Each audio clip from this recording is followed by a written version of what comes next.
right, so y'all saw this J.J. McCarthy's dad thing with his girlfriend in the stands. Oh, I heard about that, yeah. So I watched the video. I don't think it was that. Like, I don't think it was like, if I watched that, if it was, you know, my father who's not alive anymore, and I watched that, I wouldn't even have noticed it. Like, I thought it was going to be something like like he was groping her and she was like all into it. No. But I mean, I don't think that was that bad. We don't have that clip, but yeah, I watched. I don't know.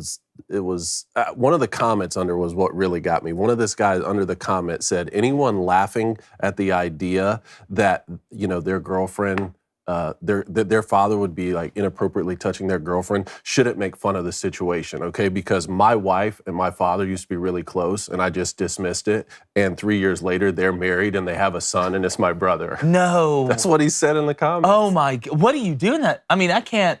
We're done, right? How do you come back from that? There's no coming back from that. You're going to Christmas. Yeah. You're having Christmas. Well, it's like it's your father. Yeah. Oh my God. That thing. The brush by I can understand, but the second comeback tap on the ass, no, that was on purpose. I don't know. I watched it. It didn't look too nefarious to me. But look, we'll let JJ and his dad hash it out. The only person who got his butt spanked was JJ McCarthy in Michigan on the field, in my opinion. Hurts. Bills safety Damar Hamlin remains in critical condition. Matt Moscona is going to join us to talk everything LSU football. And the Washington Commanders have a new mascot. Spoiler alert, it's a pig and it's absolute trash. I'm Jake Crane, and welcome to Crane & Company.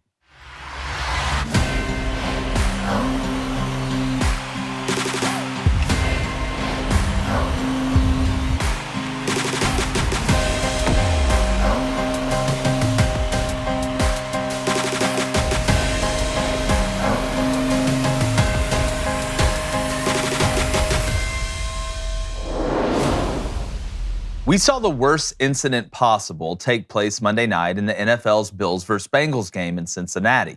And the well-being of Damar Hamlin is the only thing that matters in the grand scheme of things. And we all know that life and death issues are way more important than any game will ever be. I've also had many people ask me, what does this mean for the future of football? Even though that really doesn't matter at all in this situation. Now, I say we've seen the safety protocols increase. We know the effort to lessen head injuries and try to understand what to do to make the game as safe as possible. We've also seen multiple high-profile players retire very early because of their personal health and future.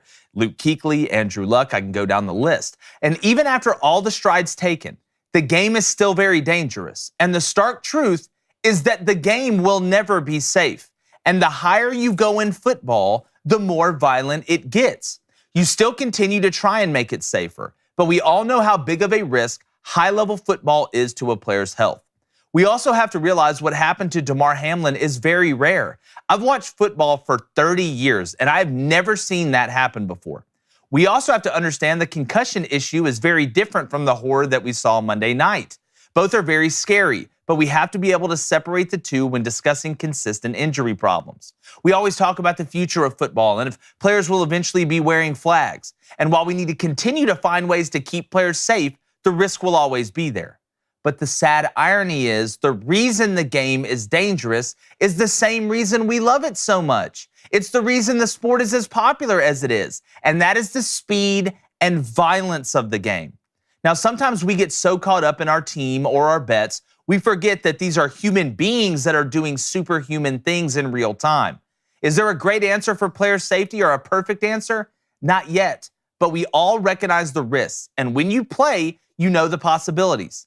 It doesn't make it hurt any less. And yes, it is just a game. But if we take away what makes the game great to prevent it being dangerous, then we won't have a game anymore. I'm going to go ahead and bring in my co-host, former Michigan quarterback, David Cont, former Western State, Colorado wide receiver, my brother, Blaine Crane. Guys, I mean, this is all about Damar Hamlin's health. I mean, regardless of what happens with the future of football in the grand scheme of things, that really means nothing. But, you know, I've been asked a bunch about it. I've seen people talk about it. And even before this, we've seen the rule changes protecting not only quarterbacks, but players in general. And I'm all for player safety. My question to you, Cone, is with the direction that football is going, and now this, which is a rare occurrence, very rare, solar eclipse rare, maybe even rarer than that in football. Do you see this having an impact on the way the game is played. And again, I do want to say, obviously, Damar Hamlin's health is way more important than any of the stuff we're talking about right now. Well, yeah, and I know we're all caught up in this situation right now. And the good news is for Damar Hamlin, I think his condition has improved. What was the stat? He was 100% on a 100% on oxygen, and then it was his 50%. uncle, I believe, said it was 50% now. They're worried. It said they're worried a little bit about potential lung damage, but it seems the signs are pointing in a positive direction. Everybody keep praying out there. So that's the update that we have right now. So yes, everyone keep praying. Yes, the future of football will look drastically different than the game that we know today. And I just say that based on the way that society is trending. And many, many parents are having this conversation around the breakfast table right now as we speak. Should we allow our son to play football? And more, the answer to that question is no. Not only about playing, but also many parents don't want their kids watching football anymore. And sometimes the word that gets used to describe, that mindset within a generation is soft. I want to use the word comfortable. Right? Because many of us are fortunate to live more comfortable lives than our ancestors did. It's not that many generations ago. For some of us, our fathers, for some of us, our fathers' fathers, where going out and hitting each other and playing football would have been the least dangerous thing we did that day. Because they were taking a respite from war or building skyscrapers or oil rigs or something like that. Rules. Exactly. So, part of the reason, too, is we view football now just as entertainment. I don't see it that way. I see football and other forms, traditional rites of passage as necessary outlets for masculine aggression, basically, right? So the main point that I want to make is we continue to run a risk analysis of football and not just football, but these other rites of passage that we have for our children, especially young men. We also need to analyze the risk of not having those, right? Because severing our children from these rites of passage will oftentimes have more consequences than benefits. Yeah, and I'm with you. It's the gladiator sport of our time. It's the arena. I mean, look, rugby's awfully physical. I mean, you see the injuries there as well. And you already have a son. You're about to have. I'm not immune from this. I come home, I look at him, and I ask myself. Lou talked about. We have the conversation all the time, and not specifically right now about just playing football, but like I said, it's a broader spectrum of what's going on. My father-in-law played 11 years for the New York Jets. He was the first one to call me after this situation and say, "See, that's why neither one of his sons played football." Now, I don't think that he or many or your father or anyone that I talked to who made their legacy playing the game would go back and change. That they signed a contract with themselves. But at the same time, yes, when I come home, the best part of my day is coming home and seeing my son, who's only a toddler right now. But yeah, I think, are there other ways that he can benefit from, traditional rites of passage and being able to have an outlet for competition that don't involve head injuries every single day? It's a conversation we all have. Yeah, but with that, we'll all be wearing VR here in about 10 years anyway, so maybe they'll just turn it into VR. Blaine, obviously our father, he didn't let me play football until I was 12 years old. He didn't want me to do it, didn't want me to get into coaching. Wait, he didn't want you to play, to play football at all? He didn't want me to play. I had to beg him when I was 12 years old. No, he let me play. He was an All-American. Well, after I think he saw me when I was 12 and I was fine. But so as the youngest, but the crazy part about my dad was my dad didn't want me to get coached wrong. See, he could coach him when he was younger. When I was Blaine's age, he couldn't coach me because he was with what he was doing with work. So there was a little bit different too. He could monitor it with Blaine and the contact and stuff like that. But Blaine, we talk about how important team sports is, and I'm with you 100%, David. I think sports is a great outlet for aggression for males. I think if sports would have been as popular as it was back in the day, we may not have had as many wars as possible. Because imagine if we didn't have sports. Imagine if we did. What would be the outlet for young men to be able to take out their aggression? The military. What else is there? Or roam the street in gangs. I don't know, like gangs in New York. Where's Daniel Day-Lewis? But Blaine, if you football is one of the greatest teachers of life, in my opinion.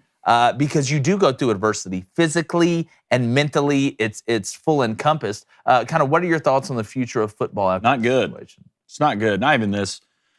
But football is so polarizing now. Obviously this is an exception. We really never seen something like this. But even all the concussions, getting knocked out. You see every time someone gets knocked out, and it's not a good look. Obviously not. But we live in a society today where they want men to be what? Soft and stupid. That's what they want you to be. Masculinity is a bad thing. They want girls to be more manly than men. And it's obvious. You see in the military, we can't even meet quotas in the military. It's getting to a point now, if you are a male and you try to provide for your family, you try to do certain things that comes with being a male, it's looked at as a bad thing. You were taught. In football Football is slowly progressing to why you might as well put flags on. All right, and we're going to turn this into a 7-on-7. When it comes to football, there's a reason why these guys get paid all this money. There's a reason why the guys come out here and they want to play this life lessons. And we are violent in nature. We are competitive in nature when it comes to being a man. But it's slowly decreasing, right? Hell, testosterone levels in guys growing up, generations are getting lower and lower. And this is what they want. They want women turned. They want to divide us in a certain type of way.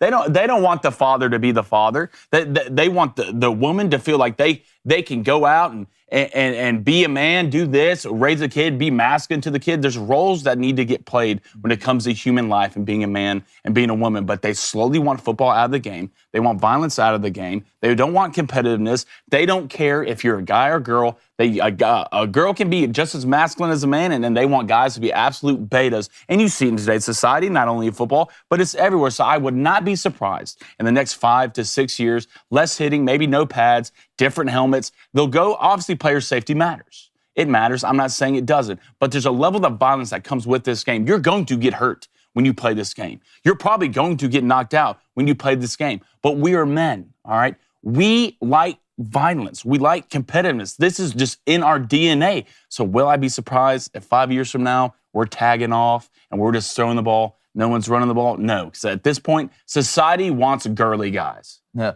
Yeah, and again, like I said, regardless of where you sit on either side of the fence in this situation, the thing that matters the most is Damar Hamlin's health, and it's good to see him continue to get better. And like we said, make sure you keep praying. But to kind of switch gears a little bit, I want to get to the Booster Club in 1 second. If you want to turn your goat of a product into the greatest of all time sale with Shopify, the all-in-one commerce platform for starting, running, and growing your business, there's a sound that you hear every time that there's a sale. Play that. Oh, that's absolutely delicious. All right, and if you can sign up for a free trial at shopify.com/crane. That's CRAIN, all lowercase. That's shopify.com/crane to start selling online today. Shopify.com/crane. It's an online store. You can customize it to your brand. You discover new customers, build relationships that creates diehard fans. Shopify helps you manage inventory, track payments. Here's what it does. It makes everything easier. It makes everything easier if you're trying to sell merch or you're trying to customize an online store. I mean, every minute, new sellers around the world are going to score their first sale with Shopify. It is an unbelievable product. We endorse it. A ton of people endorse it. You hear it all the time. You hear that noise all the time. So Shopify, you remember that is a free trial at shopify.com/crane. And remember, you'll hear this sound. And that means you just got paid again with Shopify. All right, let's get to the Booster Club. Booster Club, go get some merch. We're going to plug that later, too. Absolutely. All right, Jimbo Eagle with the $20 donation. Jimbo. Appreciate it, brother. Says, first question of 2023, what is the most important lesson each of you have learned in your lifetimes in athletics as either a player, coach, or as a commentator? Ooh. I would say from all of them, it's how to embrace the grind.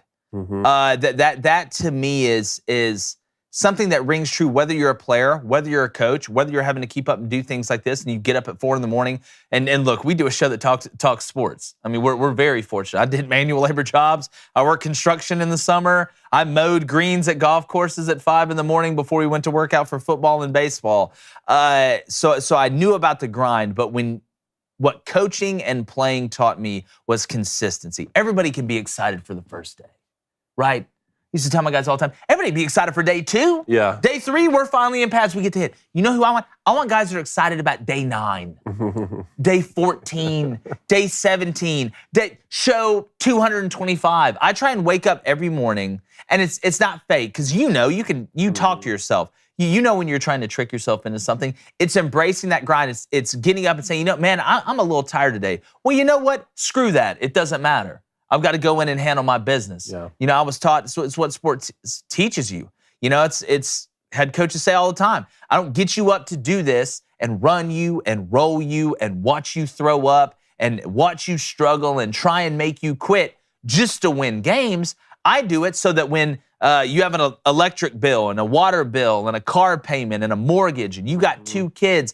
and a wife that's dependent on you and that alarm clock rings at 6 a.m, you're going to get your ass up and go to work because that's what you were taught to do. That's what was ingrained in you. And that's what I'm talking about with team sports and football. That's what it teaches us. It's so unfortunate that we have some of these injuries. But man, that to me is kind of what the overarching. That's what I'm gonna teach my kids.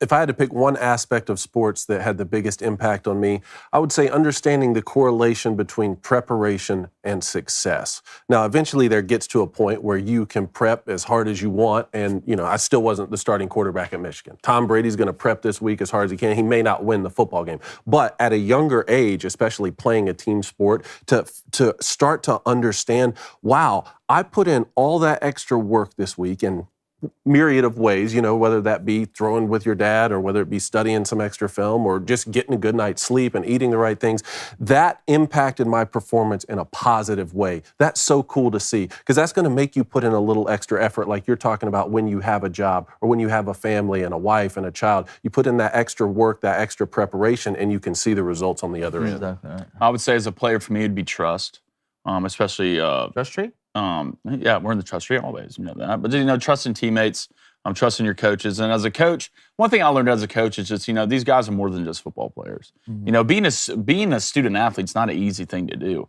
You're doing something probably almost every second of the day. You maybe get a 30-minute, close your eyes for 30 minutes a day, but you really get to know your players off the field, and it really shows as a coach on the field, and that kind of goes back to trust as well. So let's go to. Who do you want right here? Let's go to Nathaniel Fleming. What's up, Nathaniel? Hashtag Ask Crane Company. Did you guys talk about the Clemson-Tennessee game? I thought that Milton had a good control of the deep ball and the short passing game. Yeah, we talked about it. We talked about it on our Friday show on the preview, and then a little bit yesterday. My thing with Tennessee that I saw, I was as impressed with the defense as I was with Joe Milton Jr. in the offense. And I know Clemson doesn't have the normal weapons that they have on the outside. I don't see a T. Higgins. I don't see a Justin Ross. Will Shipley's a good back, but he's not Travis Etienne. But I think Cade Klubnik, coming off the way they played against North Carolina in the ACC championship game, the confidence that they had, Tennessee hadn't played for a while. We saw Joe Milton, early last year struggle, really have no touch. It's so hard to teach yourself touch, our feel, our nuance as a passer. Joe Milton was just a guy with a big arm that had no nuance. He could throw the fastball, but he couldn't throw the changeup. And we all know the higher you go, that's great, you can throw the fastball, but if you got one pitch, they're going to hit it over the green monster every time you throw it.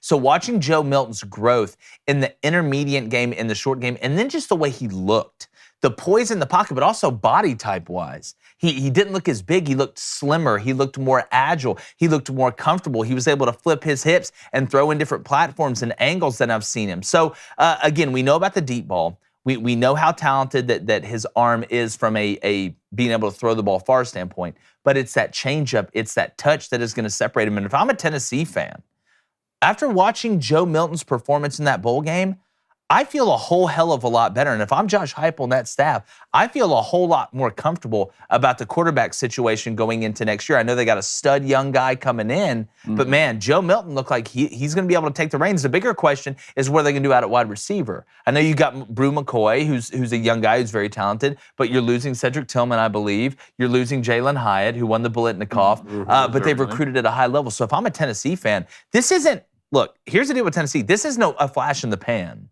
This isn't you had one good year back to relegation. I think Tennessee's here. Like Michigan's here. I know they've done it for multiple years. I think Tennessee's here. They're going to be a problem. So let me ask you this then. First of all, I was so excited to see the way Joe Milton played. The pride of Pahokee, former Wolverine, he really went in there and did what he needed to do to be able to win the Orange Bowl, a significant game and moment for Tennessee after all that program has been through over the last decade. My question for you is whether it's Joe Milton starting at quarterback or the 5-star freshman coming in, who would you be more bullish on next year? This Tennessee program or Clemson with Cade Klubnik at quarterback? Clemson, you're in the ACC. Yeah, I mean, if are we talking about winning a national championship? Not necessarily, but who has a better season? I think Clemson being in the ACC, you've just got to default to that. They're still recruiting at a high level. Thing about Tennessee is you got to go to Bama, right? You had Bama at home. You've got some pretty big games. I mean, you've got LSU, Georgia I believe, at home. I think you do get Georgia at home, which is nice. I just believe being in the ACC, it's going to be interesting to see what Georgia does at quarterback with Stetson in his 47th year finally leaving. But I do feel like if I was going to put money on it, Clemson being in the ACC, even though, you look at the ACC, I think there's going to be some sneaky teams in there next year. But when it comes down to depth, I mean, I got to go Clemson. Yeah, let's go to Ryan Buffalo. What's up, Ryan? Nice. He says, Skip Bayless didn't deserve the heat from that tweet. And this is what I'll comment on that. You know, I understand you can be a journalist or whatever the hell it is, but first of all, man, you're a human first, all right? And just imagine someone you care about, you know, getting CPR done in front of you, getting put in the ambulance, and the first thing you ask is who's paying the hospital bills. All right, there's certain times for certain things. Yeah. Timing is everything, right? And for him to tweet about, well, when the game's going to get rescheduled, when someone's dying on the field, it is, one, disgusting, and just, there's no passion. Like, I can't understand a mindset from that. Like, you're a human first. Yeah, right? yeah. My problem was with the timing and the wording. Was what he was thinking and the question he was asking, was it a valid question? Yes, I think it was. I think it's in truth being like, hey, you know, this is a game of high magnitude. What are they going to do? We've never seen this situation. But you don't tweet that out the instant it happens.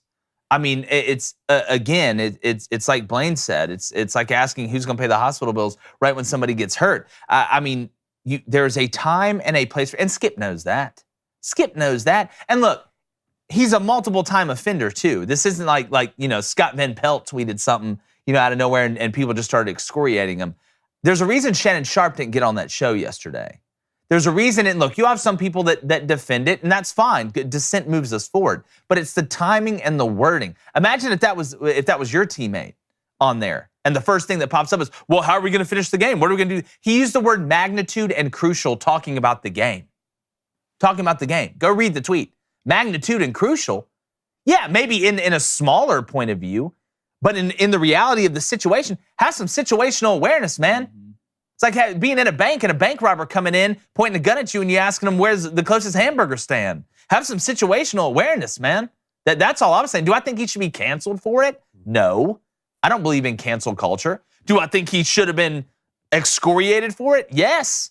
And we can agree to disagree, shake hands, look each other in the eyes, but there's a time and a place for everything. And that was not the time or place to tweet that. It feels like mission accomplished, though, no? No, it's... Right? Like, it wasn't intentional, so everyone's talking about it? That's exactly I don't know right. him personally. I heard his work ethic's impeccable. He may be a good guy. For sure. I will never question that because I've never met him. I think his takes are planned.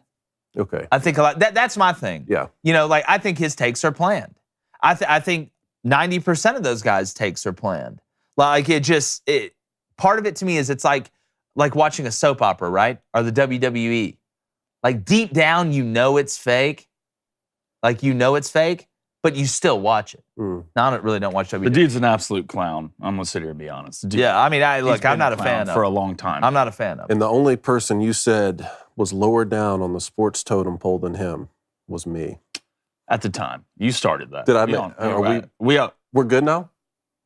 Get off my lawns today. We'll see. Yeah. I liked your get off your lawn. All right, one more. Got Gibby the Great, $20 donation. Appreciate it, Gibby. Appreciate it. It says, good morning, guys. Could you see the Vols having a top 5 recruiting class this offseason? I feel like after the season they had and their dominant performance in the Orange Bowl, that their recruiting would have a big boost. Yeah, look, I'm not going to sit here and doubt a program like Tennessee. And there's a couple things going on. It's one thing when you have a brand name like Alabama that's been balling and they're just racking it up, or Georgia and they're just racking it up. And when you're trying to get into that next tier, you need that spark. This year was Tennessee's spark. This was their spark. And they're a program and they have enough support that they can absolutely get to a top tier level once they get this thing rolling. And they are. They're in the process of doing it. There's some programs where it takes longer. Tennessee, it's like LSU. That switch can flip. That switch can flip in a second. It can go nuts. Auburn's another example. You can look all across the country. I mean, you know, Michigan State, places like that just can flip on a dime and they can go really do it. I'm not going to doubt anything that Josh Heupel's going to be able to do. I'm not going to doubt any recruiting resource that Tennessee has. Tennessee is back. I'm telling you right now. I'll continue to say it. Just like I said, you know, LSU or Brian Kelly, I thought was a great hire. Some people thought I was nuts. I think Tennessee is for real, and they're here to stay. So, no, I would not be shocked at all how high Tennessee finishes in recruiting, especially with NIL, too. I mean, they run a sexy offense. If you're an offensive player, why would you not want to I mean, take off your shoes and love me sexy. ELE, everybody love everybody. All right, let's go to Steve Action, Figure Frenzy, $5 donation. Yes. Appreciate it, Steve. Was Steve who changed his name? I think it was. Give a happy birthday shout out to my Basset Hound, Flash, 4 years old today. What is that in dog years? 28? That would be 28. Was it 28-7, something like that. Yeah. Happy birthday, Flash. Happy birthday, Flash. By the way, just like Flash, everybody go subscribe. Make sure you're subscribed to our YouTube page. Go to the Daily Wire Plus. Sign up for that as well and follow us on all social media at Crane Company on Twitter. Go follow that. All right, let's go to Sister Riggs. She says, so my boys aren't very athletic, but they're still boys. They're competitive and aggressive. Got to teach them to harness that for good. I think it's easy to do that when they have sports. Yeah, for sure. It's an outlet. Yeah. It's 100% an outlet. I mean, and it's like I say, people say, hey, my kids aren't athletic. I mean, look, Professor X wasn't athletic, and he controlled all the mutants. He did control and that's them a all. true story. When you look at football, it's such a special game in a way that, like, I love watching boxing, but I can understand people who don't want to watch boxing. It is the most primal form of competition. Two guys getting in there, just beat each other up. Let's see who wins. Now, I understand the tactics a little bit of it, a little bit more, and I do appreciate watching it. But football, it's sort of like what Joe Rogan says about MMA, with being chess with physical consequences. The game of football being a team sport rather than boxing. There's so many different outlets, and another thing, like what Sister Riggs is talking about there, is it requires so many different body types and types of people. You can have an offensive lineman that weighs 315, and he's the best player he can be at left tackle, and then you have a cornerback who may be 5'8", 160, who runs 4'2", and he's the best possible body type and person to play corner. Those two guys need each other to be able to win and to protect each other. 11 people doing the right thing at once. Yeah. It's very, very hard. You ever try to get 11 people to do the right thing at the same time in any walk of life? It's not easy, let alone running a football play. Last one, Blaine. All right, let's go to Texas Ed. Hashtag Ask Crane and Company. What team has the best springboard into next season after their bowl game? I think there's a lot of candidates. We can look at the top level teams. I mean, obviously you look at Tennessee, like we mentioned. You look at teams that have players coming back, but I think it's some of the low level ones. I think when I look at it, UConn, even though they lost their bowl game, playing in that bowl game, those guys understanding how to get to the postseason and being hungry to go win a bowl game. I think you're going to see Jim Moore Jr. continue to improve that program. I think about Duke and Mike Elko and the year they had, coming back with what they're returning. Riley Leonard at quarterback's got some witch in him. He continues to improve as a passer. By the way, he was a hell of a basketball player as well. Who's that? The quarterback for Duke. Riley Leonard, Gotcha. hell of a basketball player.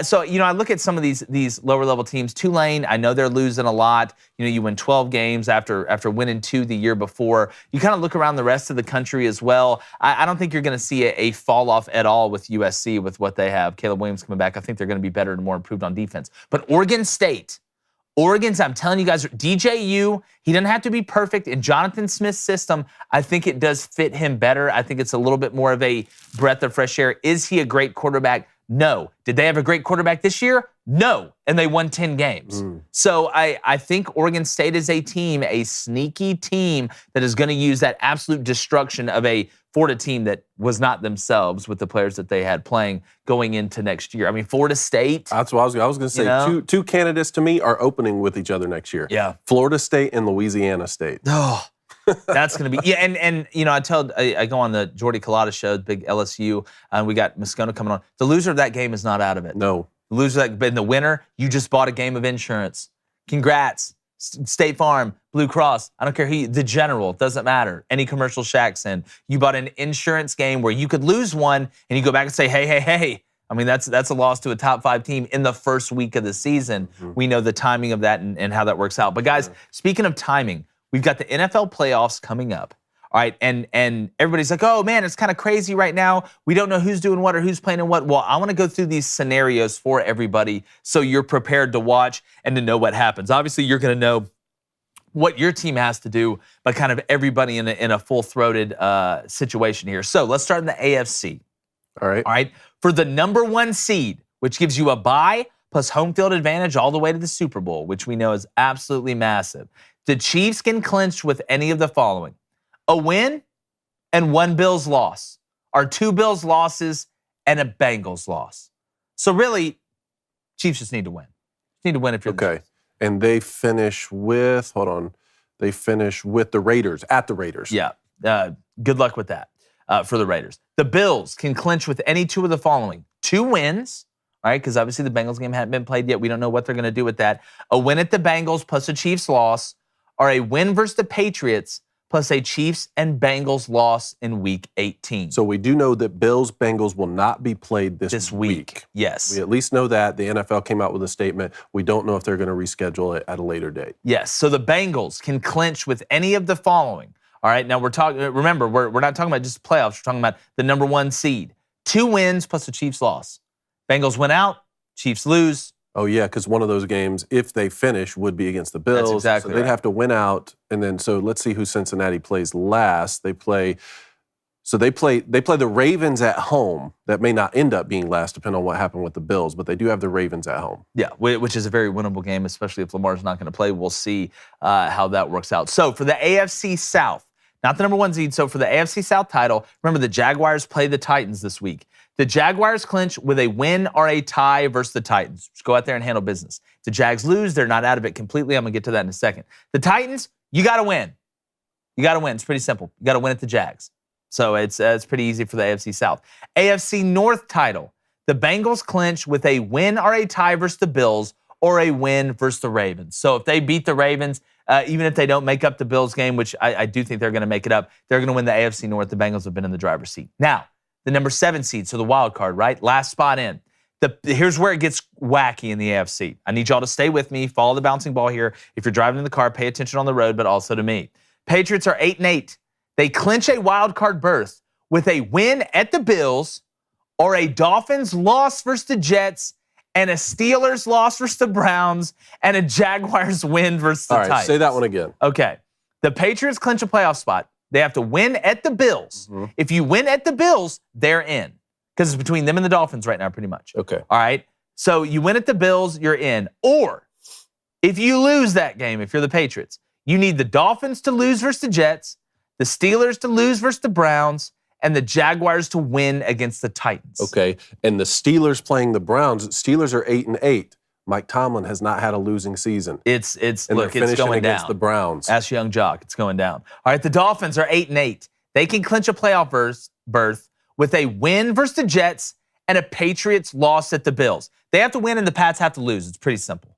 Pretty simple. Dolphins? The Dolphins. That's it. That's the one way. Steelers are 8-8. The Steelers can get in if they win versus the Browns and the Dolphins lose versus the Jets and the Patriots lose at the Bills. I'm telling you right now, man, I'm thinking the Steelers are going to get in. You think so? I'm thinking if they beat the Browns, I think they're getting in. The Jaguars, all right, if they lose versus the Titans, all right, if they lose that game, they're not completely out of it. They're 8-8 right now. But they need losses by the Dolphins, the Patriots, and the Steelers to get in. The Jaguars, if they lose. If they lose. If they win, they're in. In which case, the Jaguars and the Titans would both get in from the AFC South. Yes. Gotcha. Yes, which would be kind of crazy. All right, so good on the AFC there. Any questions, comments, indifferences? Wow. Accusations? That's only one half. That's only one half. All right, NFC. I'll go through this a little quicker. Because it's a little bit cleaner. Number 1 seed, we know is buying home field advantage. The Eagles can clinch with a winner or tie versus the Giants, a Cowboys loss or a tie at the Commanders, or a 49ers loss and tie versus the Cardinals. All right, with any of the following. They need they don't need 3 out of the 3. They need 1 out of the 3. All right, the 49ers can clinch if they beat the Cardinals and the Eagles lose to the Giants. Pretty simple formula there. All right, the Cowboys can clinch with a win at the Commanders, plus an Eagles loss versus the Giants and a 49ers loss or a tie versus the Cardinals. All right, those are the way that the Niners, the Cowboys, and the Eagles can get the number 1 seed. So they're all still in it. NFC East. The Eagles clinch with a win versus the Giants or Cowboys loss at the Commanders. The Cowboys clinch with a win at the Commanders and an Eagles loss for the Giants. Now, here's the wild card here. It's pretty interesting as well. Packers can clinch with a win versus the Lions. You beat the Lions at home, kidding me? You're The in. Packers? Yes, you beat the Lions, you're in. All right, the Lions can clinch with a win. Now, buckle up for this one, fellas. Okay, the Lions can clinch with a win at the Packers and a Seahawks loss or tie versus the Rams. All right, or a tie versus the Packers and a Seahawks loss versus the Rams, or Billy Mays, but wait, there's more. A tie versus the Packers and a Rams-Seahawks tie and the Commanders win versus the Cowboys. See, that's the problem. There shouldn't be ties in the first There should place. be no I've already ties. gone over that. I'm not going to relitigate that here. But you're telling me that the Lions, so if they go on the road and beat the Packers and the Seahawks lose or tie, they're going to get in the playoffs. They're going to get in the playoffs. Or if they tie versus the Packers, I'm not going through the whole list again, Yes, but a lot of but quirky essentially. stuff. Yeah, ties should only be at Joseph A. Bank. Now the Seahawks are 8-8. They clinch with the win versus the Rams and a Packers loss or a tie versus the Lions, or a tie versus the Rams, and a Lions-Packers tie and a Commanders loss/tie versus the Cowboys. Or if a train leaves Delaware at 12:30 a.m. But who are the 4 best teams? Yeah, that's exactly right. That's exactly Well, right. the San Francisco 49ers, who started 3-4, could potentially get the number 1 seed. So let's play a little game here, Saul style. All right? AFC South, Titans, who do you think wins the AFC South? I'm going with the Jaguars. Blaine? Yeah, the Jaguars, obviously. You think I'm going Jag. Well, okay. no, I'm going with the hometown Titans. Okay, man. okay. The Titans. Josh Dobbs. That number 7 seed in the AFC, so the wild card. You got the Patriots, the Dolphins, or the Steelers getting in. I'm telling you, my spidey senses on this one, it's really going Steelers here.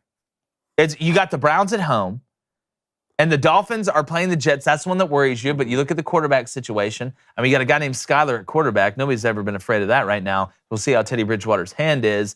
And, I mean, the Patriots lose at the Bills?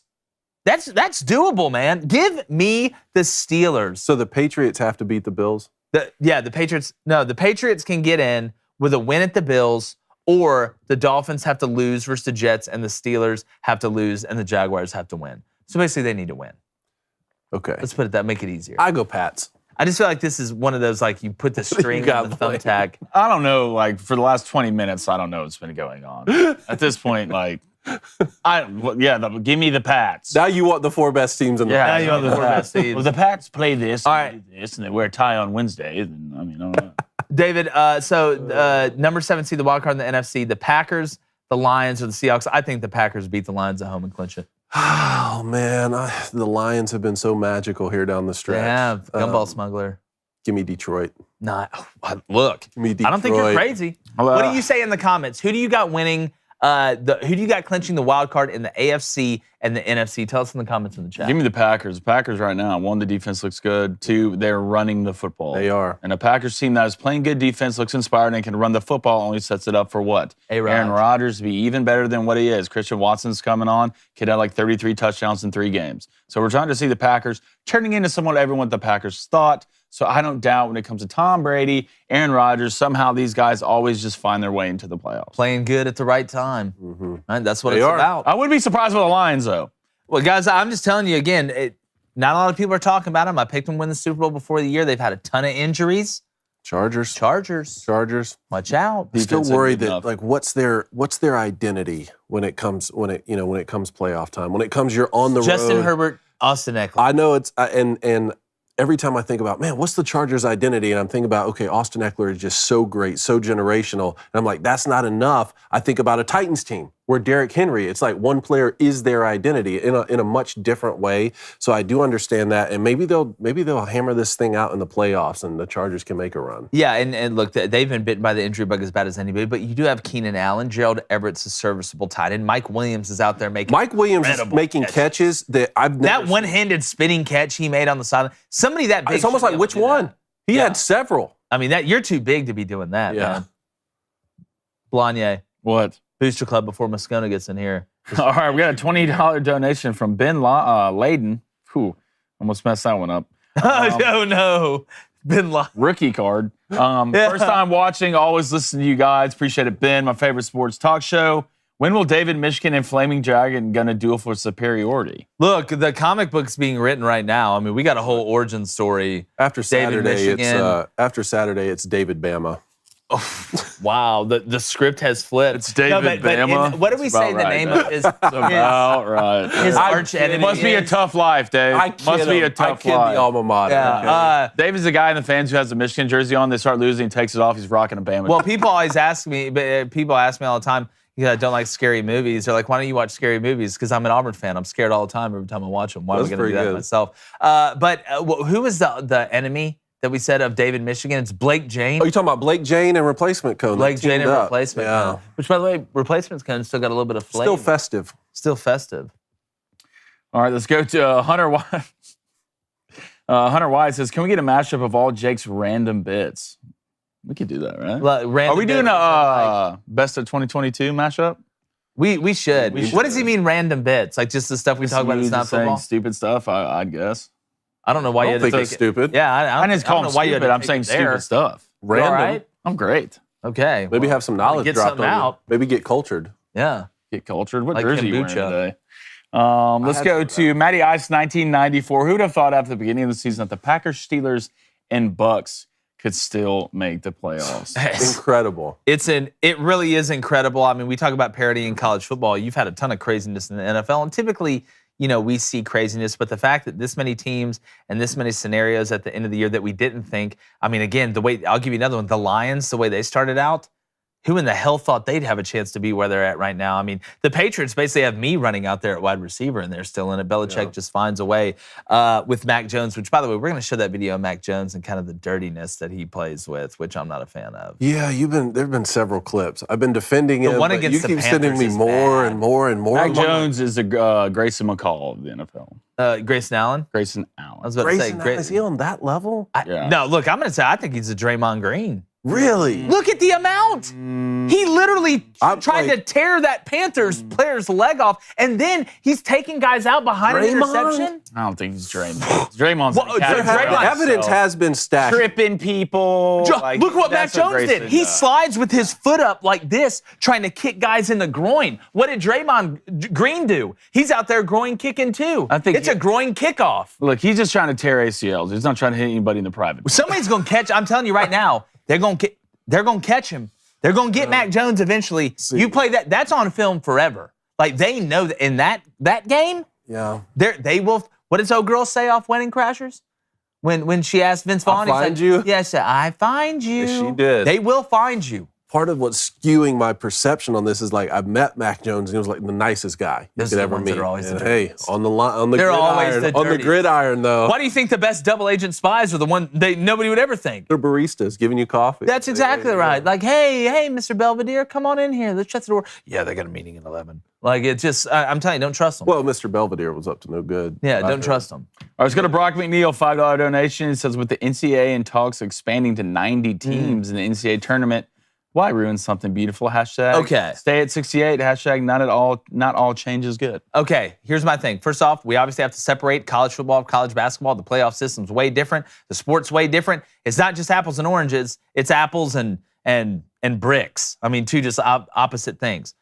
Here's where I'm at on this expansion of college basketball, the NCAA tournament. The NCAA tournament is my favorite postseason sporting event. I love it. Literally, when we signed over here the Daily Wire last year, it was like vaulting in to March Madness, the greatest postseason sporting event of all time. Instinctually, I hear expanding it from 68. Why would we add more than 68 teams? Oh, it's going to water it down. It's going to make it mean less. But then, other shoulder Jake is like, what? Imagine if we got an extra couple weekends of March Madness. Am I going to be pissed? I don't want to be hypocritical. Like, am I going to be sitting here in March like, man, damn, we got 2 more weeks of NCAA basketball and great finishes and buzzer beaters and teams like St. Peter's, winning games. No, I'm going to love it. So right now I'm in a battle with myself. Who's going to win? I don't know. It's a 50-50 ball right now. We'll see which side I come down on the fence, but I know where I'm going to be when they're playing the games. I'm going to be enjoying them. I'll be here talking about them as we move into college basketball as well. Look, we cover everything. All right? We cover everything. He wants to cover PBR, that's fine, we'll do it. You want to cover disc golf? That's fine, we'll do it. He wants to cover 3 people hitting each other with a jump rope? I don't know what sport that is. It's probably in Iran, but we'll cover it.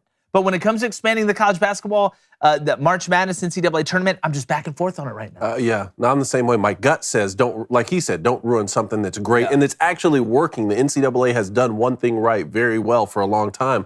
At the same, I get your point, though. Yeah. I get your point. Every Would it be 7 and that 10 bad? teams Because gonna be in basketball there. is so different. You could add some more basketball games in a way Hell that you just yeah. cannot add that many more football games in December and January. It's true. All right, let's go to Trust Tree Squirrel. Ooh, 50 wow. bomb, $50 Really? donation. Trust Tree Squirrel? I'm totally in the trust tree. I don't trust squirrels, though, I'm going to be honest. Well, he's in the trust on. tree, so you Well, can he's trust- $50 donut? There's certain squirrels that are on our side, but 95%, don't trust them. I don't Always up to something. I don't really understand what you're saying, so I'm gonna take it as disrespect. Squirtle? Well, get the fat out of your Squirrel ears. or Squirtle? Look at you. I'm learning. Look at you all grown up. Squirtle. You Nathan Hutchinson. You Come Nathan. on, maybe That's Pokemon. maybe rookie of the year now. By the way, are everybody watching how many interceptions Aiden Hutchinson's Yeah. Got getting? one the other day. First player. He's like a ever road to with glory player at 7+ NCAA. sacks and 3+ interceptions or something. Not just rookie. Like the only player. How in the many league. picks does Sauce Gardner have? No one will throw it his way. I know. He made the Pro Bowl as a rookie. But did you see Aiden Hutchinson's pick from the other day? Yeah. Where he was like dropped? pretending to be, like off the field of play or something, and came back in. That's mine. That's exactly right. The mind of a Michigan man. All right, let's go. He said, $50 donation. Appreciate it. He says, our family has been Redskins fan for generations. Thank you for calling them the Redskins. That's exactly what they are. It just seems wrong to be a fan of anyone else, but how much change do we have to experience? Imagine rooting for Auburn/Michigan, the non-binary rainbows. What would y'all do with that? #TrustTree. Well, like, again, I said this when we talk about the Atlanta Braves. Like, why is this looked at as a bad thing? Why is being a mascot looked at as a bad thing? I mean, I would love if I would love if they were the Washington Jake Cranes. Yeah. I would love, you've had Native American, tribes, the tribal councilors come out and say, we don't mind this. What it is it's, a lot of it is just white people freaking out to make themselves seem, what do they call it, inclusive or whatever. Those are the people who are really mad at it. It's really just white people. You don't have a bunch of Native Americans running around freaking out about this. I mean, we're going to talk about, the pig We're going to get to mascot that they got, in a little which is bit. absolutely awful. But look, again, good for you for rooting for your team. Like, at the end of the day, is it the biggest deal of all time what the mascot is? No. But the fake outrage is laughable at best, in my opinion. Change your name to if they were the Washington White Boys, I would not care. I would not see that as they could look like the Beastie Boys as a mascot. I don't know. But I don't see how that's offensive. Like, I really don't. You don't hear people saying, oh, man, well, the Minuteman at UMass, that's so offensive. That's so offensive to the Minutemen. And the logo created, I think it was 1971, was created by the Blackfeet tribe. It's just now, an the absolute... term Redskins from the beginning, they're still back and forth on whether or not the guy who created that, he was close with Jim Thorpe, who was a Native American, whether or not it was like tongue in cheek or just trying to like capitalize on, Native imagery at the time or something. But at least the logo that has become synonymous with the Redskins was created by that Blackfeet tribe. Well, here's my thing. Like people get as mad about the term Redskins as they do about Indians or Braves. Like it's all, oh, well, you're referring to a minority group, so it must be bad.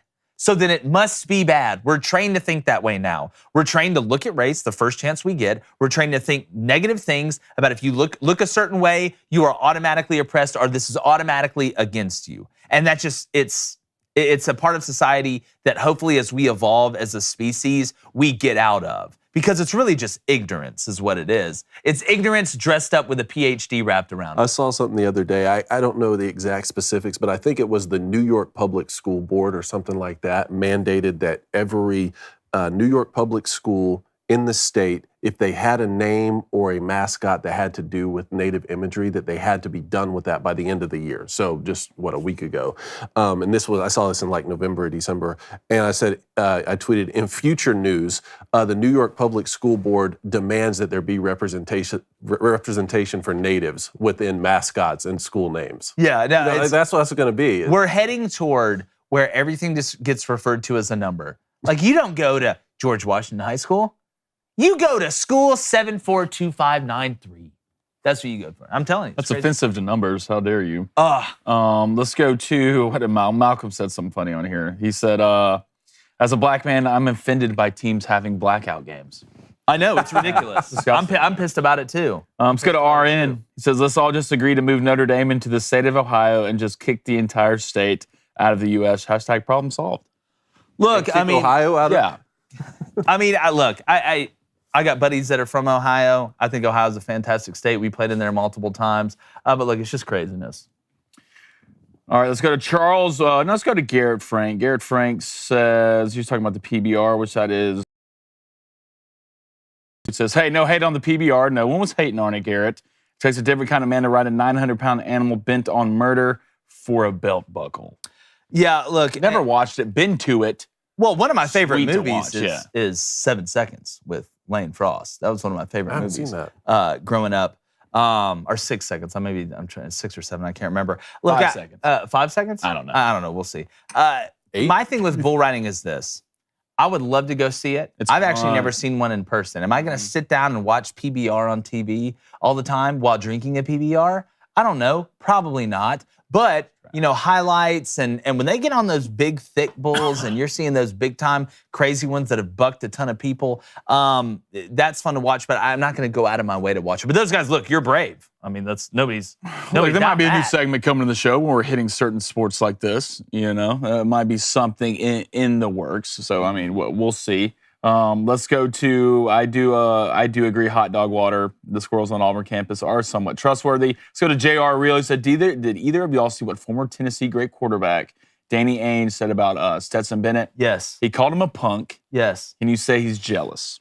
Oh, he's peanut butter and jelly. Wait, I didn't see this. Yeah. So Eric Ainge, I saw him mention this, said that he's tired of this Stetson Bennett JUCO story. He's 28-3 as a starter. I hope he loses and throws 4 interceptions. You're a Tennessee guy. Okay. I can understand that. But to call him a punk, like you must know him. What, did he steal your girl or something? Did Eric Ainge get his girl stolen by Stetson Bennett? I mean, Stetson Bennett's stolen everything else Eric Ainge was supposed to be. Eric Ainge is supposed to be super, high profile. What is he, the son of Danny Ainge? Like that grandson of Danny Ainge, something like that? I mean, Eric Ainge had a ton of hype coming to Tennessee, and he was a good player. But I think he's a little bit jelly for a couple reasons. One, Stetson plays at Georgia, arch rival, and Georgia's been dominating. Two, he wasn't the quarterback that made Tennessee relevant again. That was Hendon Hooker. And now we'll see who does it after that. So I get if you don't like Stetson. Number one, he'll always be a JUCO player. He was a walk-on. He didn't take a snap basically with the team in practice the whole offseason last year and then goes and wins a national championship. I just don't see why you call him a punk.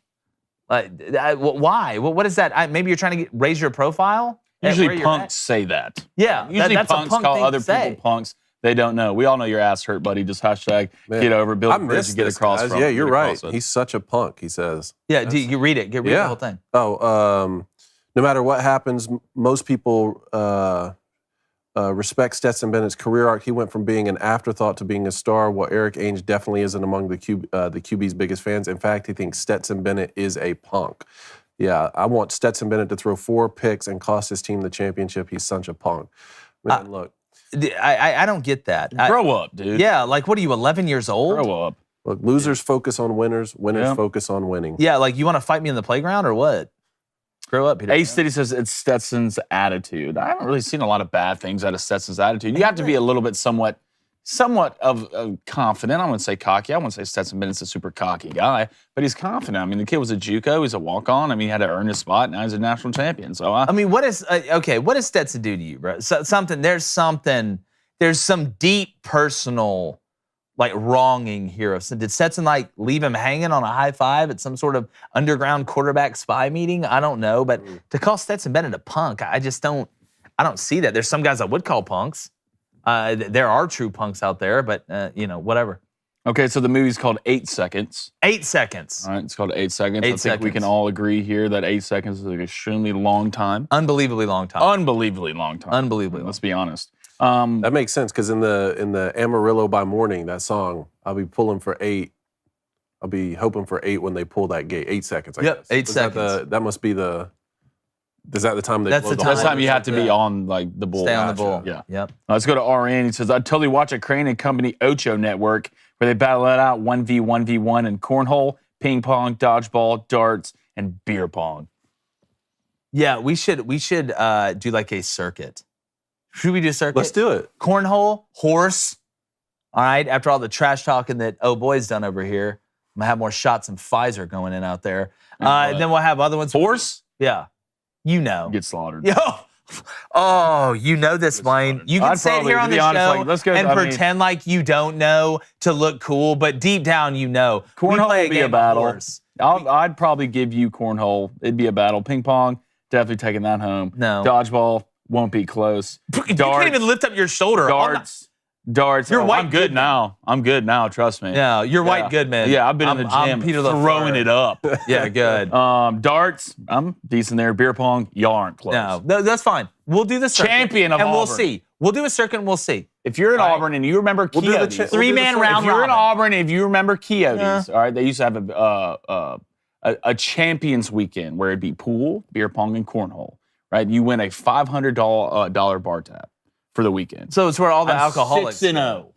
6-0, true champion of Auburn. Anybody from Auburn, hell, anybody in this nation wants to challenge me. No, excuse me. Anybody in the world wants to challenge, excuse me. Anybody in this universe wants to challenge me in beer pong. I haven't played in a while. Almost 30. It's been a minute. Doesn't matter. It's like riding a bike. I will beat you. I'll win the circuit. Is billiards in there? I want to say, what's billiards? Pool. Okay, yeah. So, yeah. I just never heard anybody call it billiard. Of course, Cone does. Yeah. Cone still got that lingo from 1920s. Hey, that's a billiard. Hey. All right, let's go to Connie or Ron. It says Blaine needs a white Gooden mustache. I'm rocking the beard this year. Ready for the hurricane? I'm rocking the beard this year. It's a beard type of year. Yeah, I like it. Year 2023. I like it. Well, I tell you what else I like.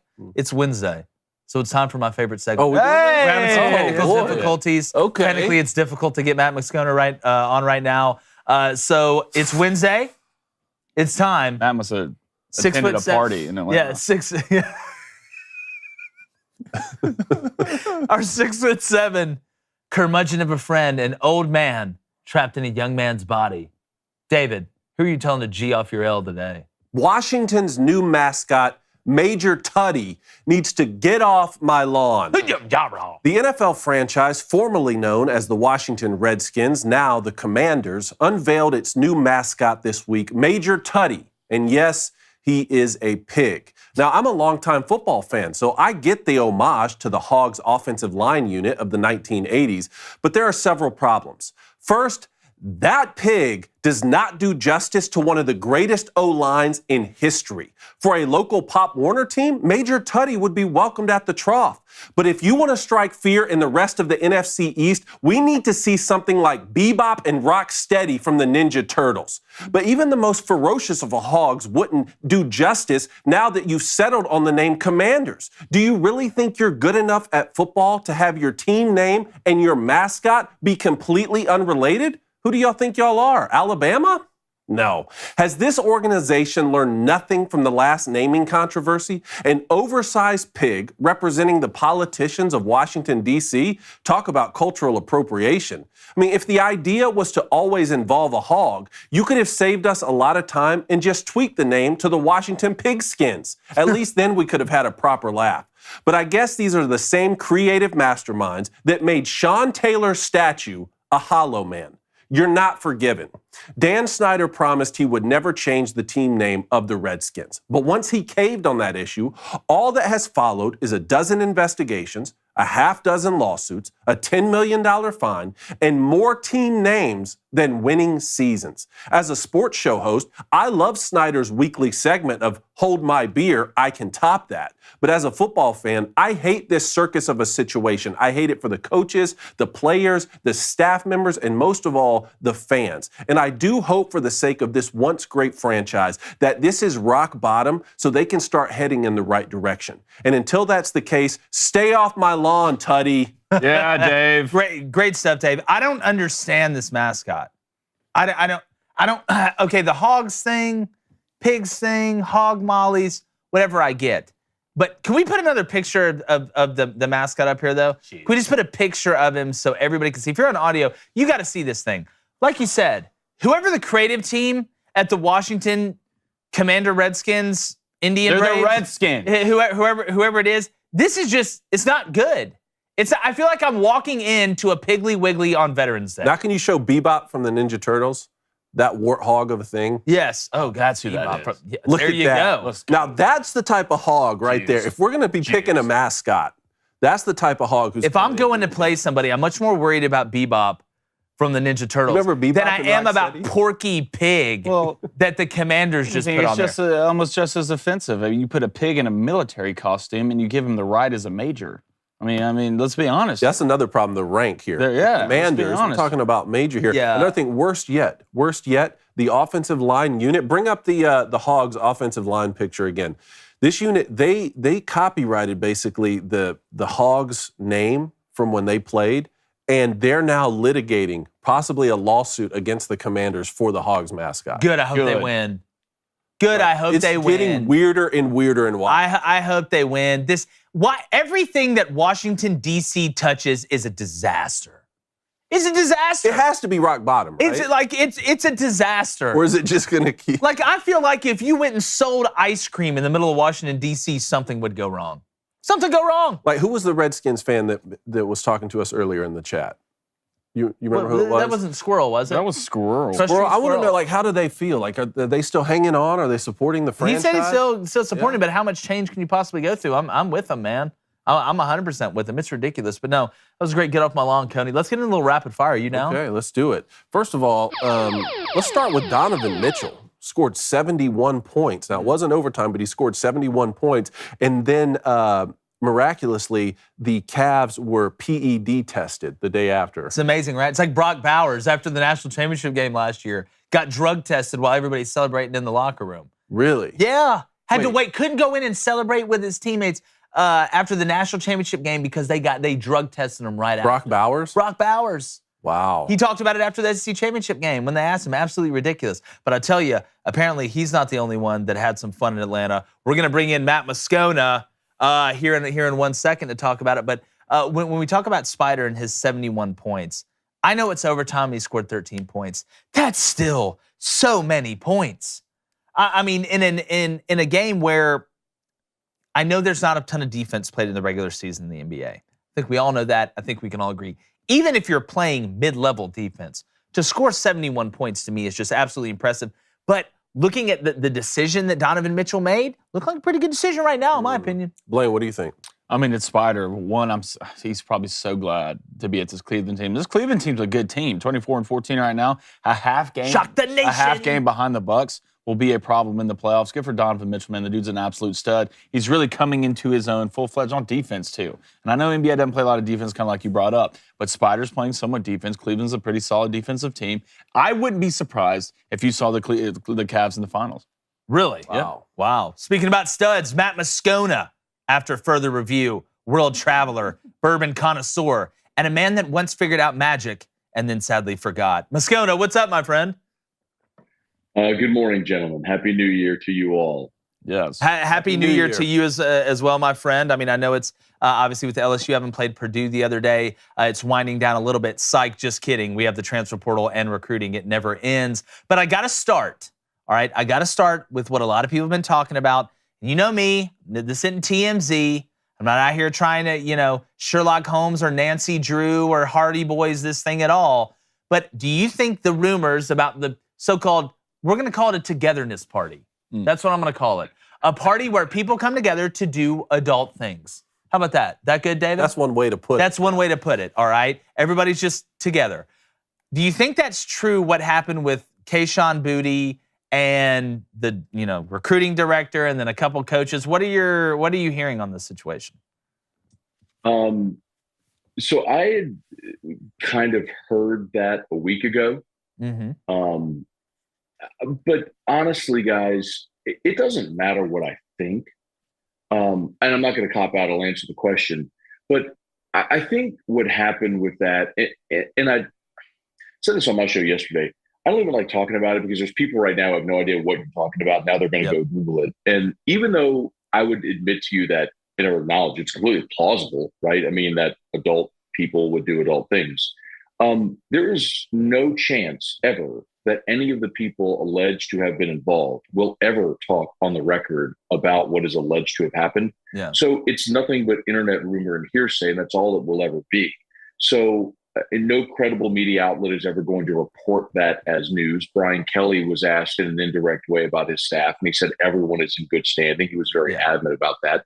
And quite honestly, guys, there is a university code of conduct whereby if a student is engaging in an inappropriate relationship with a university employee, then that employee must be dismissed. Well, I mean, there's 3 people alleged to have been involved that are still working in the football department right now. So draw your own conclusions. But that's a very indirect way of not answering your question. Well, no, Matt. I mean, here's the thing, though, Jake. Like, here's the thing. It's like, is it plausible? Sure. But if nothing happened and it is nothing but an internet rumor from a nameless, faceless person, then you are potentially, not you, I'm just saying we collectively, are smearing people with families for nothing, based on a baseless accusation from an anonymous person on the internet. Like, that's, I have a hard problem just getting to the point where I'm just going to say, yes, crucify them all. Yeah, no, and I'm with you. I'm innocent till proven guilty in every situation. And I don't think it's a coincidence that LSU had a lot of success and this came out at a time to try and hinder what Brian Kelly has done. Because look, let's be honest, if this did take place during the SEC championship game or leading up to that, somebody would be fired by now. Like this isn't something that takes 6 months to investigate. I mean, especially where it was and when it was. So look, we all see crazy stuff on the internet. We see crazy rumors on the internet. I just wanted to ask you, because I know you're a type person that's going to tell us what you actually really think. And I agree with you. I mean, I think you'd be fired by now if you were on that staff. What a wild thing to make up. What a wild thing to make up, What a wild thing to make up. You know, it was like, did Dr. Seuss's kid come up with that? Like, I don't know. I don't know. It's a lot different as dad. Yeah. I don't know. Different turn in his professional life. I don't know. Now the suits are messed up. Yeah, that's exactly. Cat in a hat. Oh, it's Keyshawn Booty. What's that? But no, Matt, let's talk a little bit about LSU. Thank you. I appreciate that. That was straight off the dome, like I'm in New Orleans. I'm going to stop now. Anyway, Matt, obviously big win against Purdue. I mean, Purdue was basically fighting with a hand and a half tied behind their back, but you still got to go out there and play the game. And it is a springboard. It's more momentum going into next year. 2 questions before I kick it to Cone. 1, what grade would you give Brian Kelly in year 1? And there's no chance that Nussmeier's on that roster next year, right? I mean, Jaden Daniels, the quarterback. So grade for Brian Kelly. He's got to get an A. I mean, you'd have to stop short of saying like A+, because disappointing start against Florida State, and obviously the disappointing finish against Texas A&M. But my goodness, guys, let's not forget, last 2 years this team was 2 games under 500, and they were a disaster. Yeah. All the attrition on the roster. Guys, I mean, do we remember Ed Ogeron taking pictures in bed with women? And Matt, he told some person who impersonated me during a call-in show that he was going to kill me in a hole in New Orleans. That did happen. So yes, I remember Ed Ogeron. Let's not forget the state of the program that Brian Kelly inherited. And in year 1, to win 10 games, to beat Alabama, to beat Auburn and Florida on the road, to beat Ole Miss the way that they did, to win a bowl game. Yeah, man. I mean, it's an unmitigated success. They have room to go. Of course they do. But just a huge success. Now, as far as Nussmeier, guys, I don't know that I'll put you this way, Jake. I don't think all 3 of the scholarship quarterbacks currently on the roster will be on the roster in the fall. Now, if that's Garrett, if that's Walker Howard, I don't know. Because remember, Walker Howard came in here as a 5-star and with the understanding that he was going to sit for a year. And he was okay with that. I don't know if he's okay sitting for 2 years. So how this spring plays out, I believe Brian Kelly, when he said all 3 quarterbacks are going to be there in the spring, but how the spring plays out, I think is going to be pretty fascinating to watch. But I don't have any inside info. Like I can't break any news or anything like that. Yeah. But I'm just looking at, as far as just the circumstantial evidence of college football, dudes don't stay, especially at that position. So sure, I mean, I think 1 or 2 of them could be gone by the start of next season. Yeah, and look, Nuss has served his time. I mean, Nuss, it's not like he just got there and he's leaving. He's given it a shot. It's a great situation for LSU to be in. You had the transfer quarterback come in and play even better than what you thought. That's just the nature of college football, like you said, Matt. Yeah. Well, Matt, oftentimes the difference between success and failure is expectations, right? I mean, like you said, this program a season ago was reeling, Ed Orgeron wrapped up in different scandals, and we were talking about players leaving and transferring out, like Max Johnson going to Texas A&M. Now Brian Kelly comes in year 1. It really has been phenomenal what they've been able to accomplish here. 63-7 win in the bowl game. I mean, this is not a great Purdue team, and they didn't have their best player in Aiden O'Connell, but 63-7. So entering next season, what do you think the expectations will be for LSU? And Cone, it's also important to note, man, Aiden O'Connell didn't play defense. I mean, Charlie Jones, the receiver, didn't play defense. I mean, LSU's offense was incredible in the game. And I'll also remind you, LSU defensively, the thinnest position they had was the defensive line, and 3 defensive line starters opted out. So LSU was without at least 7 starters in that game as well. So they were limited and still put up that performance. So, Cone, expectations for next year, guys, I don't know if y'all agree with this. I said this on my show yesterday. I think LSU's favored to win the West. When we go to Atlanta, I don't think that's crazy. Keep in mind, Bama's got to replace Bryce Young. Okay, and look, I get it, man. They've gone from Jalen Hurts to Tua to Bryce Young. Like, they don't seem to have a problem. But we also saw Jalen Milroe this year. And I don't know that I believe he's the guy right now that's going to get Alabama over that hump. You look at the rest of the West, I don't think A&M's ready to challenge. Respect to Will Rogers, I don't think he's ready to challenge. Ole Miss, I don't even know if Jackson Dart's going to be back. There's rumors about Spencer Sanders from Oklahoma State coming in there. Arkansas is coming off a 500 football season. I don't know. You look at LSU, they're going to return everything on offense, and most of the defense is back. Yeah. Matt House has proven to be a really good defensive coordinator. You have to go to Bama, but you get Auburn, Florida, Texas A&M, Arkansas, all in Baton Rouge, and your rotating East Divisional is Missouri next year. So it kind of sets up to say we're going to be there in Nashville, guys, at SEC Media Days going, I think they're probably going to pick LSU to win the West. I wouldn't be shocked. My only question is, and I know they scheduled this years before, why in God's sweet name would you schedule Army in between Auburn and Alabama? I have 4 rules for non-conference scheduling. Rule number 1, never ever schedule a triple option team. I don't care if they're playing with females. Don't do it. I don't schedule triple option teams or, and talking about non-conference, or teams that are based at a place off of religion like BYU. Nobody fights harder for longer than people that are scared about protecting their country or where they're going in the afterlife. But putting that between Auburn and Bama, I mean, goodness, if I'm Brian Kelly, I'm not excited about that. Well, keep in mind the SEC schedule had not been set, right, whenever they scheduled the Army game. So that was scheduled years in advance, and there's been a weird rotation of the SEC schedule now. Like, LSU is going to play 3 conference games in September, which is weird. But Jake, I completely agree with you as far as, first of all, if you are going to put Army on your schedule, do it in week 1 when you have a month to prepare for that, not in the middle of your schedule.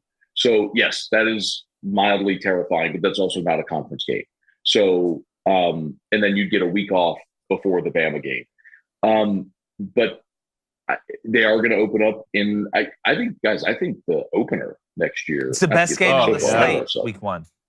That's going to be a top 10 matchup, right? Yeah. No, maybe a top, maybe even, it may be top 7. I'm telling you right now, Matt, I think the winner of this game bought a game of insurance, because I think Florida State's going to win the ACC. If Florida beats LSU, they may not lose Florida State. Preview match of the playoff. Yeah, I mean, it's that matchup. I cannot wait. Jordan Travis versus Jaden Daniels. Sign me up. Both teams won 10 games. Both teams get their senior quarterbacks returning for an additional year. Returning a lot of like upward trajectory. That's, man. So, by the way, both teams played their bowl game in Camping World Stadium. Florida State won the Cheez-It Bowl and LSU won the Citrus Bowl in the same state, and they're going to open next year in that same stadium. So there's a lot of weird synergies for that game next year. It's the Matrix. Can't make that up, man. All right, let's go to Cajun Marine. First of all, Matt, Happy New Year, brother. Hope you had a great Christmas. The beard's looking phenomenal, as always. How long, we got Cajun Marine here. He wants to know, Matt, how long until Brian Kelly has to replace the special teams coach? Ooh, pull in. That has been a very popular question around here. The special teams were objectively awful this year. It's not just like, well, you didn't have a kicker that can make a field goal, because you can fix that in recruiting. It was every part of every special teams unit, from the opener when you saw to field goal and PAT get blocked, to penalties on every coverage unit, to the inability to have anybody that could field a punt or a kickoff. It was almost a comedy of errors every single game and every phase all year long. But Brian Polian is the first coach that Brian Kelly hired when he got this job. So he is sort of like at the hand of the king, so to speak. I don't think Brian Polian's going anywhere. Now, do they reassign him somewhere in the staff? Maybe, but that is, they were objectively bad in the third phase this year, all season. And I think it's a tough call for Brian Kelly, because I think he's going to be loyal to his guy, and Brian Polian's going to be back. Yeah, and it seems to me Brian Polian as special teams coordinator for 6 years, 3 at the Division I level. Sometimes you have to simplify things. I feel like Brian Polian is a guy that goes in there with 900,000 drills for 900,000 different scenarios. Sometimes you just got to simplify it. Special teams is nothing. Kickoff and kickoff return is nothing but a run play from a longer distance. Simplify it. make it easier. You have talent. LSU should be one of the best teams on special teams ever. Yeah. I mean, even the guys that aren't playing have NFL ability and speed and things like that. When I think of LSU, I still think of dominant special teams, Honey Badger, Patrick Peterson, guys like that. So it's something they do have to fix. But Matt, man, we really appreciate you joining us. Tell everybody where they can find your work. Yeah, guys, thanks so much, man. If you can spell my name, you can find me. It's Moscona. Afternoons on ESPN Radio throughout Louisiana. I'm on every social media channel. Just spell my name and you can find me. Definitely, Matt. Appreciate you, my friend. Y'all the best. Thanks, fellas. All right, brother. See you, man. See you. All right, hey, guys, we have some merch, and we got some new merch dropping, too. So here's what I need you to do. I need you to go to dailywire.com/shop, and then click on Crane & Company under the Collections tab. That's right. Vera Wang has a collection. So do we. And ours is better, even better than your Pokemon collection. So if you want to watch the rest of this or listen to the rest of it, you can stay here if you want. Head over to the Daily Wire Plus and become a member and use code CRAINCO, CRAINCO at checkout for 2 months free on all annual plans. And guess what? If you're a Daily Wire Plus member, you may be able to call into the show live soon. So go ahead and get that membership as well. We'll be right back.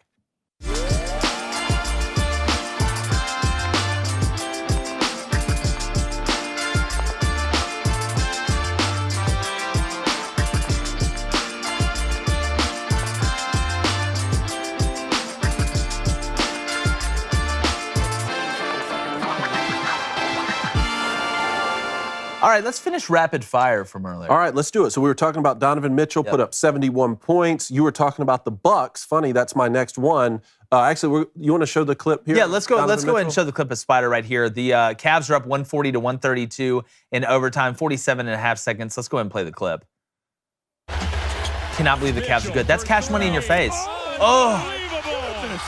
How many was he at right there? That's 69. That's 69. He's got 2 free throws. One to make it 70. Butterfest. I didn't even hit the net. I mean, that's incredible, man. That's absolutely incredible. Again, 13 points in overtime.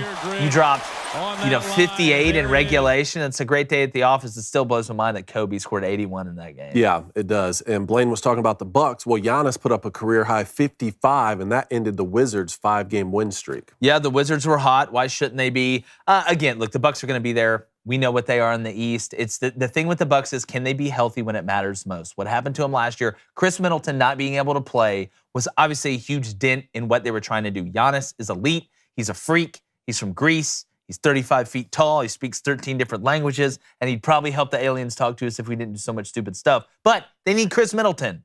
Drew Holiday can get you so far, but Chris Middleton, when he gets hot, he gets hot. Blaine, it's after Christmas, so we can take the NBA seriously, more seriously now. Right? Okay. How you feeling about the Bucks? Well, obviously, I feel good about the Bucks if that tree is running around. I mean, Giannis is a generational player. They have the talent. The thing about the Bucks is they play extremely good defense. They're so long and lengthy, especially in the paint. You're always going to have a chance. It's going to come down to the utility players around Giannis, whether or not they make it as far as they want to make it in the NBA if they, finals. If they can get healthy, they will always have a chance with Giannis. But I feel like when it comes down to late in the playoffs, they're going to have to keep up with the scoring of these other teams. So I think they'll be fine with Giannis. But, man, there's a lot of guys out there right now who are putting up points. I mean, I'm watching Luka absolutely drop almost a 50-point game every game. Yeah. It's getting to a point. There's so many good teams right now in the NBA and so many impact players. I don't really know if there's a team out there who has, kind of a foot ahead of everybody. So I think the NBA playoffs, especially this year, is going to be extremely tight and fun to watch. I mean, if you look, the Celtics right now are leading the Eastern Conference. The Nets are in second. Maybe firing Steve Nash was the right call. The Bucks are third. The Cavs are fourth. The Sixers, my boy James Harden, watch out now a little bit here at the end. Western Conference, the Nuggets are a half game up on the Grizzlies, and they're a full game up on the Pels. I mean, look, the Western Conference is... Listen to these teams that are in it right now for the Western Conference. When's the last time you heard this? All right, the Nuggets, we know they're leading it. Grizzlies, knew they were going to be good. Pels, thought they were going to be good. Didn't know if they were going to be this good. Zion's hurt for a couple weeks. Shocker. The Mavs are still in it. The Kings are only 3.5 games back. The Kings are ahead of the Clippers. All right, let's just... And the Lakers. Sacramento Kings, Clippers, Lakers. The Clippers are in 6th. 4 games behind first. The Lakers they're in 13th right now if you look at it. 8 games out of first. How about the Sacramento freaking Kings? Last one, you touched on it. Zion out for 3 weeks with a hamstring. Shocked. Are we going to continue to see this? I'm telling you, and I know Zion's a great player, but he just cannot stay healthy. This is why I was a little nervous about the Supermax. Mm-hmm. Now, it may work out, and you should always be nervous about a Supermax contract. I get that. But Zion has not, the best ability is what? Availability. All right, you have to be able to play. The Orioles got the most out of Cal Ripken Jr. You want to know why? Because he played in basically every game. You got the most juice out of the squeeze. Zion, the Pels, I know they're in a fight. It's going to be a fight all the way through, but if it's a fight all the way through to get to the playoffs or get where you want positionally in the playoffs because the top 7 go, you need Zion playing. All right, you don't need this team, again, having to build chemistry outside of Zion. Oh, then we're going to put Zion right back in here. I don't trust him to stay healthy. Why should I? Well, I mean, there's a lot of NBA players that get hurt and don't play most of the regular season. Yeah, every year, though? Yeah, somewhat. There's a certain amount. If we go and look at the impact players, the best players in the NBA, amount of games they sit during the year, I guarantee it's almost Zion probably has a little bit more, but not a crazy amount more, especially guys with supermax contracts. The dude's almost averaging 30 points a game, almost 9 rebounds a game, and still the Pelicans will be fine without Zion. If I'm the Pels, giving a guy a supermax contract, if he is somewhat banged up, I'm not going to put him out there with a crappy hamstring so he can get hurt while we're going to the playoffs and not have him there. Well, if I'm the Pels, I'm tired of being fine. I want to be elite. We built this team to be elite. Being fine is last year, did a good job, we're relevant again. I think Pels fans are tired of being fine. I don't think they want to just be fine. I think they want to have a team that can go win the thing. You're not going to win the thing without Zion. That's exactly. So when he is somewhat hurt, you rest him. I'm not saying they're not resting him. He is hurt. So you're going to put him out there? No, I'm saying if he is hurt, it's not like they said, you know what, it's load management. Zion, you've been balling so hard for so long, we're going to give you a couple of days off. That's not what this is. All of a sudden, you're going to see it's going to keep ailing him and keep ailing him and keep ailing him and keep ailing him. Now, he's not on Ben Simmons' level of softness when it comes to injuries. I'm not saying that. Nobody is. But when I look at Zion, for the Pels to do what they think they can do, what they've been building this whole time to do, they need Zion on the floor consistently to continue to build that chemistry. I mean, look at the weapons they have. McCollum, Ingram, Zion. I mean, the youth movement between the Pelicans and the Grizzlies right now is the most fascinating thing in the NBA, in my opinion, when you look at what the Western Conference can provide. We'll talk about LeBron, obviously the Nuggets. We know Jokic, the MVP, that he's a monster. But looking at the youth movement right now in the NBA, and especially in the Western Conference, I mean, it's fascinating for me to watch. I mean, I enjoy it. I just think the Pels and the Grizzlies right now, to me, all right, I know the Kings are surprising everybody, but the Pels and the Grizzlies right now, it is a fight for prominence between those two. It's like the Starks and the Lannisters to me right now from Game of Thrones. They're fighting to see who's going to be protector. Small market teams there. You love to see it. Milwaukee. I mean, look at the Bucks and what they've done in the Eastern Conference. So I do find it fascinating. But what else I find fascinating is the Booster Cup, Blaine. Can we do that while I walk over to the board of Extreme Truth? Yes, absolutely. We can do that. Let's go to Anthony. No, we're not going to go to Ant. Ant, I do enjoy it, though. Let's go to Nate Y. He says, what's our favorite whiskey? Y'all got a favorite whiskey back here? He saw the whiskey behind Matt, obviously. Right? That Whistle Pig, you got What's that? What's y'all's favorite? You opened that yet? Yeah. You like that? I did. That's good stuff. I like the Whistle Pig. That's good stuff. I was going to tell Matt I got 2 bottles of Blanton's for my birthday. I saw one I've never had a single Aaron bottle. got you. Aaron found one. My brother Aaron and our audio engineer Ryan both got me a bottle of Blanton's on my birthday. So I went from 0 in my lifetime to having 2 of them. Ryan, I expect something amazing for my birthday. I know you can hear me. Okay. They got that pop-off vodka, Ryan, down the street. Jake likes that. Pop-off vodka? Pop-off, yeah. What? This is a joke, isn't it? No. It's good. It's good vodka. You'll like it. It's gasoline, basically. Is it as good? I was going to say, is it as good as Evan Williams? Hey, Evan Williams made some eggnog. I had Evan Williams eggnog over Really? that had the alcohol mixed in. My dad and I, man, we put down the whole jug. Look, the green Evan Williams, I had a bad experience. College, the green label Evan Williams. That's what about this that was. Heaven This Hills? was the green label. What about that We don't Heaven talk Hills? about that on the show. What about that Heaven Hills? We don't What talk happened with about There's a reason they call it Heaven Hills. It's a poor man's vodka. Yeah. No, it's whiskey. It's vodka. Heaven Hills makes vodka too? It looks like whiskey, but it's vodka. Oh, boy. Oh, That's how you know. yeah, for sure. All right, what else? It's not a good situation. Anthony Ferrari says, Cavs could be in the finals. Not a stretch. Donovan reminds me of a guy on Cleveland that used to be really good. And yes, I'm talking about Kyrie. Yeah, I love it. Is your last name really Ferrari? Because that is so dope. I'm probably saying that wrong, to be honest. Let's go to Digital Champion. Says, who will win more What's up, dude? Who will win more games next year, the New England Patriots or the Auburn Tigers? Ooh.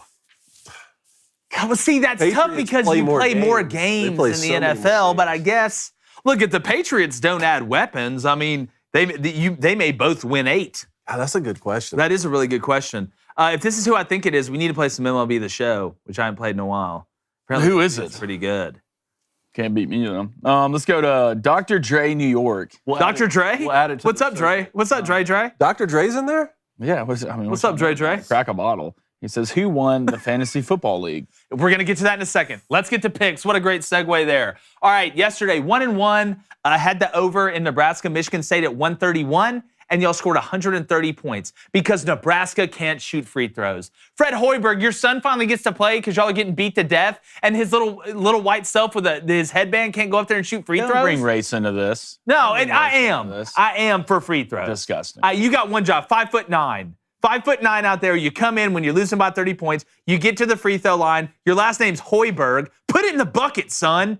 God, who? But I do want to give credit to Shaka Smart and Marquette. Had a -2.5. Went over and beat the Red Storms after St. John shot like 90% in the first half. I was watching that game against Reed, just praying for good things to happen. So 5-4, up 3.5 units early. But guess what? I don't know what those numbers mean because I woke up 0-0. So today, give me the fighting David Cones and Michigan. All right, at home, big game against Penn State, best three-point shooting team in the Big Ten. But give me the Wolverines coming off a big dub, money line, and the over at 139 at +200. I choose violence and friendship. Then my second one, give me North Carolina, Florida, and Virginia Tech, money line at +119. Virginia Tech, I trusted you once before and you let me down. You got one more chance. One more chance. That's it. David, what are your bets? 1-1 yesterday on my college basketball parlays. I'm going to go with 2 more. The first one is Villanova, UConn, and North Carolina. 3-game parlay at -101. And then my second one, I'm going to stay in the state of Florida. I want the University of Florida with Miami, both to win, -118. There we go. All right, went 1-1 yesterday as well. Celtics is completely blew it. Gave up 150 points. Against the Thunder, I believe, with no Shea Kid Alexander. Gilgeous Alexander. Gilgeous Alexander. So it's funny, you see the coach has gone that defensive mindset, seems to be walking out of the door. So give me the Knicks money line in the over at 225.5. It's +160. I'm doing a little college basketball. Thank you to LSU and Tennessee. LSU covering Tennessee winning money line. Give me Arkansas, UNC, and Miami money line. I believe that is +120. UNC right now. Baby Cone wants Arkansas, Illinois money line. That's +120. And then he wants the New Jersey Devils money line at -165. All right. I'm sure we got a poll. Yes, we do. All right. Let's do the poll real quick. All right. Skip Bayless is great, mid, or trash. I'm going trash. I'm going to say now, they said mid. I guarantee they said mid, but I'm going to say trash. 41%. Wait, what are the choices? Great, mid, or trash? Great, mid, or trash, 50%. Ooh. Mid, 34%. Great, 6%. Trash, 60%. Wow, good hit there, Cone. Very nice. All right, fantasy. We're talking about what to do with Yep. this. Our app that we use closed. It said the season was over. Did y'all see that? I've just opened it. and saw that it's So over. now here's the thing. I know you blame. You don't want to. I have to protest that. We cannot end like this. What do you mean we can't end like this? He had Joe You Burrow. would take that victory. He had With Joe that Burrow, shocks me Jamar if you Chase, take and that. Tyler Bass. What You would would your take that victory. plan be? Here's what I think we do. I think you pick 3 players. That is They can't be the dumb. same. It's dumb. That's Can you don't let- draft 3 players. You draft a team. It's a fantasy team. So what if it were reversed? What Let's would just you be saying? No, if he was We'll call- reversed, he'd be crying to them. We'll everybody. call it a tie. You want to do that? No, We'll each hell get golden no. tumbler. Hell Because no. this is what's going to happen. No. This is what's going to happen. no We're going ties. to try and put it to next week, right? Ain't no ties. We'll try to do manual. People aren't going to play. All right, they're not going to play. They're going to sit them. You better pick 3 Right, people. they're going to play. sit them. We can't pick 3 people. So our best bet right now, realistically, would call it. We have to call it somewhat of a tie. No, we can't call it a tie. There's one golden tumbler. He did a get off my lawn about there should be no ties. I'm not going to sit up here and sit on a throne of lies like oh boy from Elf and say that we have ties. Ties Then deserve I to win. be in Joseph A. Bank. No, there needs to be some sort of competition. Take a loss on this. You know what? Now, in Darby Lou's league, the other person had Josh Allen still to play, but she was up by 85, and that person conceded, which made sense, right? Like, go ahead. That's and get exactly out of the way. right. I can't, in good conscience, take the loss on this. So, I mean, I'm up for any number of solutions. Hey, look, in the chat, you know what? We'll let the booster club. I need Sleeper, and the apps to do a better job than just like giving up. Like they hadn't even announced that the game's been canceled. I couldn't believe that when I got that notification. We'll figure out. We're going to talk to the commissioner. This is why we have a commissioner, guys. That's true. This is why we're going to talk to the commissioner. Talk to him. Is this the most unprecedented thing in fantasy football history? Ever of all time. Ever of all time. I mean, whatever we somewhat come up with is going to be, just crazy, and I don't know how it's going to work. Is it crazier than what happened? Well, it's just look, man. Look, it's like taking a player prop. That sounds he's getting like, hurt. It sucks. But my guys didn't get hurt. Like if Jamar Chase got hurt, someone got hurt, and they stopped the game. I just don't feel. I can't believe you'd accept that dub like that. So, is it my fault? What are we gonna do? Just gonna make something up? 3 players? Get 3 players. Do the fantasy players? Why do you act like 3 that's players crazy? don't decide a fantasy team? Okay, so you know what? I'm not even gonna. We're gonna wrap, but we've got to figure out a way. This is not ending in a tie. All right. I was born in the state of Alabama in the United States of America. What did the app planet say? Earth. Huh? What did the app say? Well, it's called Sleeper. Went to sleep for a little bit. No, what did the app say, projection-wise? What did it say? Did it kill everything? So yesterday, like I said, it kept everything open while ESPN said postponed because someone else was in a similar situation, so we were looking at apps. Today, when I pulled it up, it says you 100%, me 0%. It has yesterday it had my players, Joe Burrow, Jamar Chase, and Tyler Bass, all open as if the game was going on still. Okay. Yesterday, and now it's closed out. Yeah, we'll see. We got to talk to the commissioner. But make sure you follow us on all social media platforms. Subscribe on YouTube. Go check out that merch using the link that we put up earlier in the day. Want to give a shout out to our buddy Matt Mascona for coming on. Got Rusty Manziel previewing Georgia and TCU tomorrow. Make sure you don't miss that. We're going to be hitting everything sports. And like the chances of Eric Ainge doing what Stetson Bennett did in college, we're gone.